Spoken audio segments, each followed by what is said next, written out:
Muy buenos días, tardes o noches. Mi nombre es Juan David Pacheco, estudiante de Derecho, quinto semestre. El día de hoy voy a hacer la presentación y vamos a resolver la pregunta problema de mi ensayo.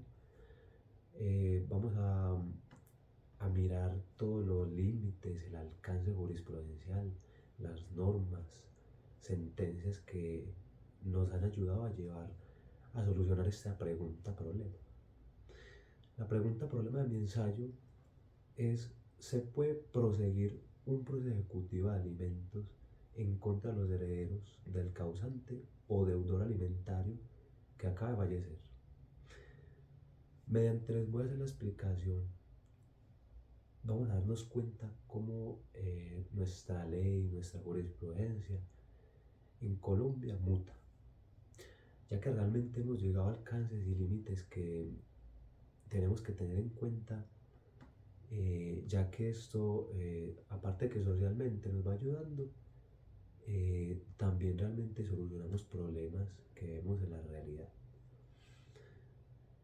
Para dar iniciación a mi ensayo, vamos a hablar primero de la ejecución de las obligaciones alimentarias tras la muerte de este deudor. ¿Cuál es ese alcance? ¿Cuál es ese procedimiento? ¿Y qué prioridad le da Colombia a estos casos? En el ámbito del derecho de familia y el procesal civil, la ejecución de las obligaciones alimentarias representa una piedra angular que garantiza la protección social y el sustento de las personas vulnerables. En eso encontramos menores de edad, discapacitados, personas en situación de indigencia, entre otros. Esta muerte del deudor alimentario plantea diversas inquietudes jurídicas que se van a abordar en este video. En esta vamos a tener una perspectiva que combina la normativa vigente, la jurisprudencia reciente, los principios constitucionales que respaldan el derecho a los alimentos. Primero que todo, vámonos a la naturaleza de la obligación alimentaria y su trascendencia en la sucesión. En la obligación alimentaria surge en el artículo 412 del Código Civil y subsiguientes, ya que en esto establece que los alimentos comprenden el sustento, el vestuario, la vivienda, la atención médica, la educación del beneficiario. Y aunque este origen está en las obligaciones de carácter personal y civil, la doctrina, la jurisprudencia han ratificado que una vez se ha causado y no ha sido satisfecha, adquiere una naturaleza patrimonial, susceptible, claro, de ejecución. Desde entonces, la obligación alimentaria se ha convertido en un crédito de carácter patrimonial, exigible en la medida que hayan sido causados y sean exigibles. Como lo ha reiterado la jurisprudencia de la Corte Constitucional, vamos a hablar en mi investigación la sentencia T200 de 2006. En esta podemos evidenciar cómo la Corte Constitucional de Colombia aborda la protección del derecho a la alimentación, especialmente en los contextos donde podamos proteger este derecho fundamental. Menciona en esta sentencia que me parece importante, dice: el derecho a los alimentos no es solo un derecho fundamental, sino también un derecho económico que se materializa en un crédito patrimonial exigible judicialmente. Este carácter patrimonial permite además que exista mecanismo efectivo de protección ante el incumplimiento, incluyendo la vía ejecutiva, siempre y cuando las cuotas alimentarias hayan sido determinadas y se encuentren en un estado exigible. ¿Cuáles son estos efectos de la muerte del deudor y cuál es la responsabilidad sucesoral? Cuando se da el fallecimiento del deudor alimentario, este genera efectos claros en la obligación. La doctrina y la ley distinguen entre obligaciones futuras, que se distinguen con la muerte, y estas obligaciones vencidas y exigibles al momento del fallecimiento. En ese sentido, vamos a tomar el artículo 1015 del Código Civil, Voy a leerlo y voy a dar la explicación por qué lo menciono. Si dos o más personas llamadas a suceder a una o a otra se hallan en el caso del artículo 95, ninguna de ellas sucederá en los bienes de las otras. En este podemos darle un ejemplo para incluirlo en nuestro ensayo, donde estos herederos universales responden por la masa hereditaria, únicamente hasta el monto de los bienes que heredan, no por el patrimonio personal de este causante. Así, con esto se limita la responsabilidad patrimonial.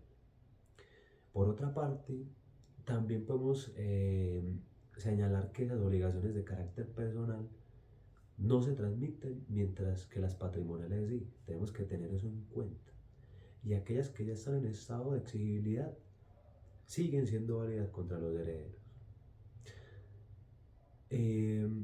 También tenemos que tener en cuenta que en consecuencia de esto, los créditos alimentarios ya vencidos y exigibles a la fecha del fallecimiento continúan en vigor y forman parte del pasivo de la sucesión, tal como lo ha precisado el Consejo de Estado en la sentencia CT 994 del 2016. En esta sentencia encontramos que realmente define la capacidad económica para el pago de los alimentos y la capacidad de obtener recursos económicos provenientes de un vínculo laboral o independiente. ¿Por qué lo menciono? En este destacamos que los derechos alimentarios no se extinguen automáticamente con la muerte, sino que se integran en la herencia, siendo preciso un proceso especial para su ejecución contra los herederos.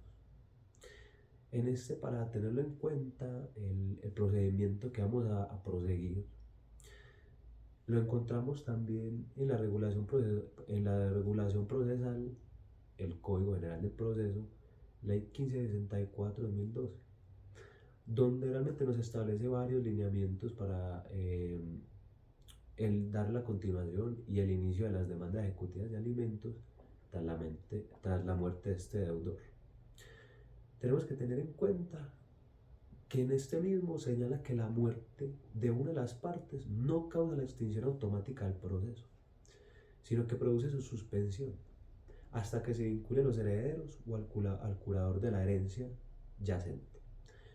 Para eso, el acreedor debe informar al juez la apertura de la sucesión o presentar los datos de los posibles herederos, solicitando su citación formal en el proceso. En este hay varias etapas. Primero, la suspensión del proceso. Esto se hace mediante una solicitud fundada por ese acreedor por el fallecimiento del ejecutado.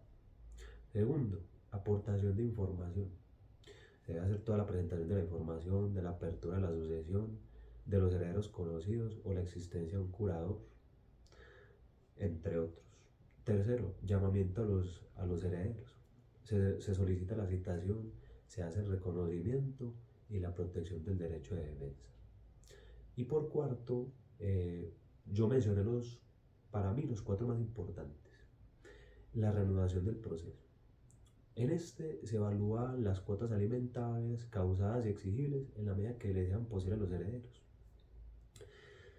Encontré una sentencia que me pareció importantísima, la SC 443, perdón, 4434-2021 de la Corte Suprema de Justicia, donde yo resalto: el proceso ejecutivo de alimentos continúa frente a los herederos en función del crédito ya vencido y exigible, y no respecto a las futuras obligaciones que no hayan sido causadas al momento del fallecimiento. En esa jurisprudencia que yo encontré tan bonita, resalta la importancia del pago de las cuotas acumuladas en la masa hereditaria. En esta masa hereditaria es donde nosotros vamos a actuar con ese proceso. En ese se ve el previo cumplimiento de los gastos, las obligaciones prioritarias, garantizando la protección efectiva del derecho del acreedor alimentario. ¿Cuál es este límite? ¿Cuál es esa extinción de la obligación alimentaria futura? Tenemos que recordar distinguir que los herederos responderán únicamente por las cuotas alimentarias ya causadas y exigibles al momento de la muerte del causante. En la sentencia CC 2802 del 2020 dice: el derecho a reclamar alimentos futuros no se transmite a los herederos, pues su origen es estrictamente personal y no patrimonial, por lo que no puede extenderse a cuotas que puedan generarse con posterioridad.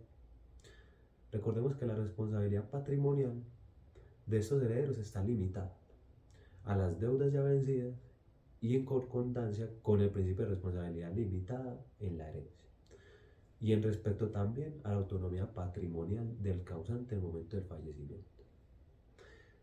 ¿Cuál es esta prioridad que se le hace crédito alimentario en la sucesión y protección constitucional? El reconocimiento de la naturaleza preferente del crédito alimentario en la sucesión, que establece que los créditos con privilegio preferentes deben pagarse primero. Tomé la jurisprudencia más reciente que tenemos, la ley 2452 de 2025. En esta nos menciona, primero que todo,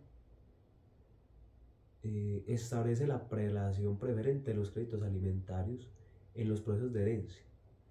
En esta nos da un refuerzo para la protección de las obligaciones alimentarias, asegurando que estos beneficiarios de esta pensión alimenticia puedan ser atendidos primero en el reparto de esa herencia. En esta ley 2452-2025 incorporó que establece primero los créditos alimentarios, en especial en la sucesión, lo que significa que deben estar satisfechos antes que otros de los herederos en el reparto de la herencia. Segundo, en esta ley se busca garantizar que la obligación alimentaria es un derecho fundamental y tiene que cumplirse incluso después del fallecimiento del obligado.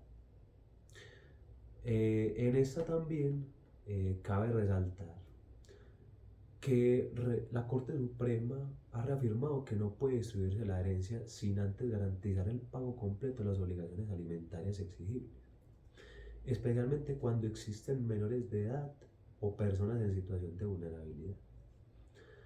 Estos derechos también, tomemos los derechos constitucionales, la vida, la dignidad humana, la protección especial de estos menores. Recuerden que en la Constitución los encontramos en el artículo 11, 42, el 44, los primeros también, donde realmente encontramos que constituyen un marco imperativo que obliga a los jueces a priorizar el cumplimiento de las obligaciones alimentarias, incluso en los procesos sucedorales. Así, dicho esto, se asegura que los valores constitucionales prevalezcan sobre las formalidades del procedimiento. ¿Cuáles son mis consideraciones? Lo voy a hacer a nivel crítico y las recomendaciones prácticas en la investigación que yo hice.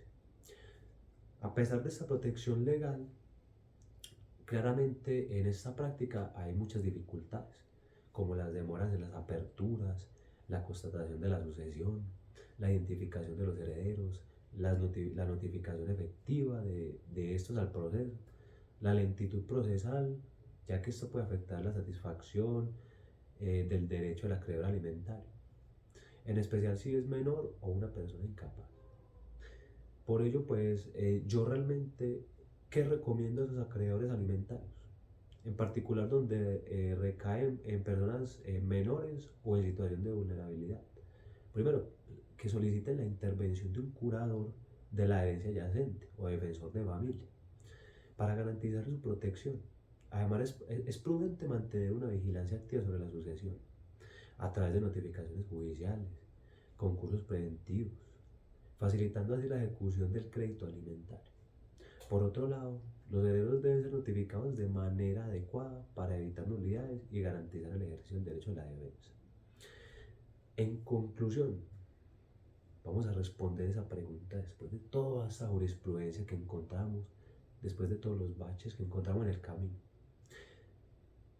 Sí es plenamente viable y legal continuar e iniciar un proceso ejecutivo de alimentos en contra, escúcheme bien, de la masa hereditaria y los herederos del causante que fallece. Recordemos que el patrimonio de esas personas es propio. ¿A qué vamos a hacer ese ejecutivo? A esa masa hereditaria. Ya que esa masa, en relación con las cuotas vencidas y exigibles al momento de su muerte, nos va a dar esa protección constitucional del derecho a los alimentos. Claramente lo respaldamos con esa normativa civil y la jurisprudencia actual, donde nos garantiza que esos créditos tengan prioridad y se puedan hacer efectivamente valer, siempre bajo los límites de la responsabilidad patrimonial hereditaria. Tenemos que tomar también en cuenta la labor de sus operadores jurídicos, donde deben asegurarnos que la protección del derecho fundamental al alimento no se vaya a ver diluida por formalismo, sino promovida con celeridad y equidad en el marco del debido proceso. Muchas gracias por la atención. Espero haya sido claro, haya tenido en cuenta toda la jurisprudencia vigente actual y que hayamos podido solucionar esta pequeña pregunta, que realmente no es pequeña, la verdad. Tiene un sinfín de baches, límites que tenemos que tener en cuenta para poder solucionar la pregunta.